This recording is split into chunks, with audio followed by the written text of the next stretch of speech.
precious bit of green open space. It's important for the wildlife, it's important for local people, and I think the reason we've got so many people here today is because in lockdown everybody appreciated it even more than before. Can we really take his claims that he has our best interests at heart when he and his cronies continue to sanction the destruction of this open space?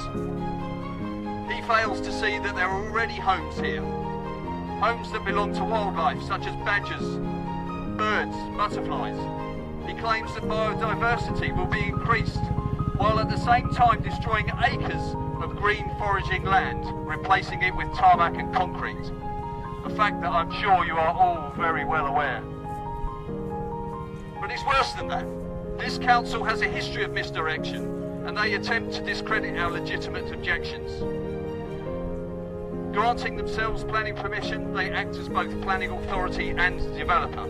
The lines becoming ever more blurred as they hurry to award multi-million-pound contracts. Sea level rise through climate change is happening at a faster rate than predicted, and as this whole area is at risk of flooding, who will want to buy an uninsurable house subject to constant flooding? The future is uncertain, and this is by no means a done deal. By continuing to demonstrate against these plans, we are sending a clear message that this development is unwanted. Future generations will be deprived, not only of experiencing the Royal Military Canal in its rightful setting, but also losing a vital piece of natural heritage. The pretty pictures they produce as artists' impressions cannot be trusted. Turning this unique environment into just another housing estate on the beach is not acceptable. Let them hear our disgust. Save our road, save our wildlife, save Princess Parade.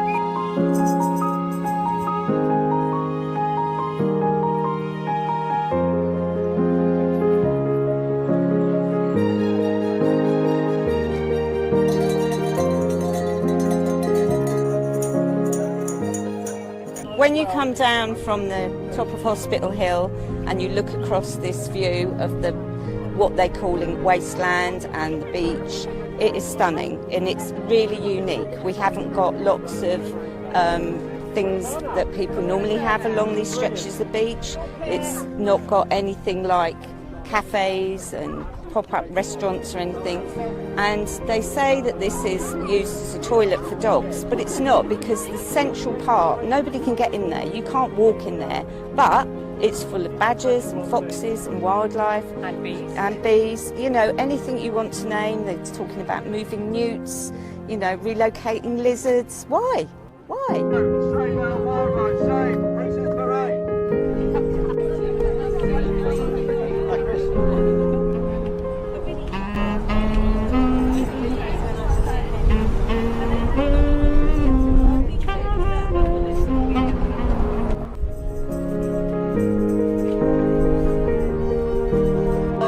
Save Princess Parade. Save our road. Save our wildlife. Save Princess Parade.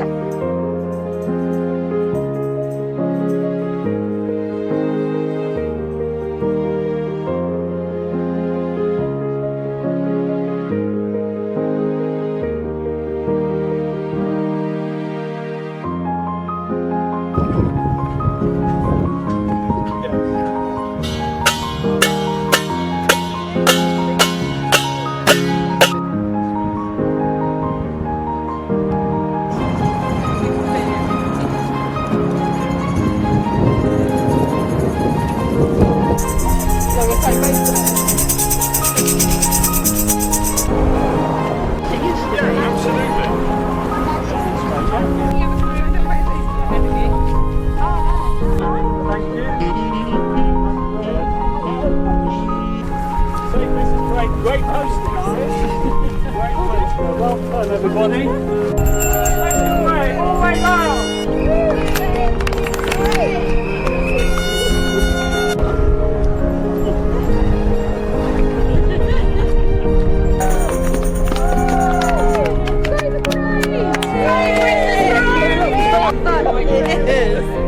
Oh, we're on. Do you read my name? How Hi, my name's Karen, and this is Floyd, and these are two of my children. This is Ellie and Ben, and we've come down here today because we believe that it's really important to conserve our green spaces. Having nice green spaces is really important for your mental health, and also it's important for the environment and the nature and the wildlife that live here, and it's really important to conserve it for us and for future generations. Contamination over the period 1946 to 1972, that's after the Second World War, the land was used indiscriminately to start with for dumping all rubbish of all sorts in there. After that, there was a problem that they needed to do a backfill of the land because it was down to shingle at that time, and to stabilise the land and to keep the seawall from not falling in, because the seawall is comprised the wall as it is there and the road is the integral seawall. That needed to be infilled to back it up, and at the same time they needed somewhere for their waste, and so they were able to kill two birds with one stone and start filling it with waste. Now in those days nobody took any notice about what sort of waste you put in there. It was totally indiscriminate. You've got in there now, you've got medical waste, you've got military waste, you've got heavy metals, you've even got cyanide, you've certainly got asbestos, and a whole load of things, a lot of organic stuff. You'd never believe, if I told you there was an elephant buried in there, you'd probably never believe me. There are at least 2 horses, lots of seals, porpoises, that sort of thing. It's horrendous, and most of it's totally unknown what it is. Nature, what is greater? The land and sea are crying for hope.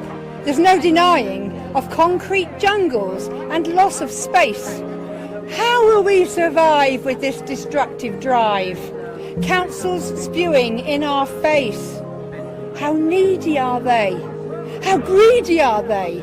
How dependent are we on our land and sea? We are aware, they just don't care.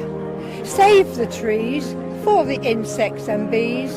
For us to survive, they must stay alive. Who will stand with me?